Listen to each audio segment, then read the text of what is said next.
രഞ്ജിത്ത് മലയാള സിനിമയ്ക്ക് സമ്മാനിച്ച നടനാണ് പൃഥ്വിരാജ്. നന്ദനം എന്ന ചിത്രത്തിലൂടെ സിനിമയിലേക്ക് കടന്നു വന്ന പൃഥ്വിരാജ് വളരെ പെട്ടെന്ന് മലയാളത്തിലെ മുൻനിര നായിക പദവിയിലേക്ക് ഉയർന്നു വന്നു. തമിഴ്, തെലുങ്ക്, ഹിന്ദി ഭാഷകളിൽ തന്റെ സാന്നിധ്യം അറിയിച്ചു. ഗായകൻ, സംവിധായകൻ, നിർമ്മാതാവ് എന്നീ മേഖലകളിൽ തന്റെ കയ്യൊപ്പ് പതിപ്പിക്കാനും പൃഥ്വിക്ക് സാധിച്ചു. ഇഷ്ടപ്പെട്ട യോണറിനെ കുറിച്ചും മലയാളത്തിൽ ആ യോണറിൽ തനിക്ക് ഏറ്റവും ഇഷ്ടമുള്ള സിനിമയെക്കുറിച്ചും സംസാരിക്കുകയാണ് പൃഥ്വിരാജ്. എനിക്ക് ഏറ്റവും ഇഷ്ടമുള്ള യോണർ കോമഡിയാണ്. ആ യോണറിൽ സിനിമ ചെയ്യാനും ഇഷ്ടമാണ്. സിനിമ കാണുമ്പോഴും കോമഡി യോണർ ചൂസ് ചെയ്യാനാണ് ഞാൻ ഇഷ്ടപ്പെടുന്നത്.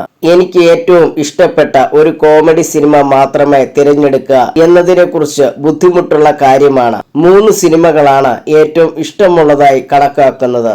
നാടോടിക്കാറ്റ്, പട്ടണപ്രവേശം, അക്കരെ അക്കരെ എന്നീ സിനിമകളാണ് ആ 3 എണ്ണം. അത് ബോളിവുഡിലേക്ക് റീമേക്ക് ചെയ്തിട്ടില്ലെന്നാണ് ഞാൻ വിശ്വസിക്കുന്നത്. മലയാളത്തിലെ മറ്റു കോമഡി സിനിമകൾ പലതും ഹിന്ദിയിൽ റീമേക്ക് ചെയ്തിട്ടുണ്ട്. എന്നാൽ ഈ 3 സിനിമകൾ അങ്ങനെ റീമേക്ക് ചെയ്യാൻ സാധിക്കുന്നില്ല എന്നാണ് കരുതുന്നത്, പൃഥ്വിരാജ് പറഞ്ഞു.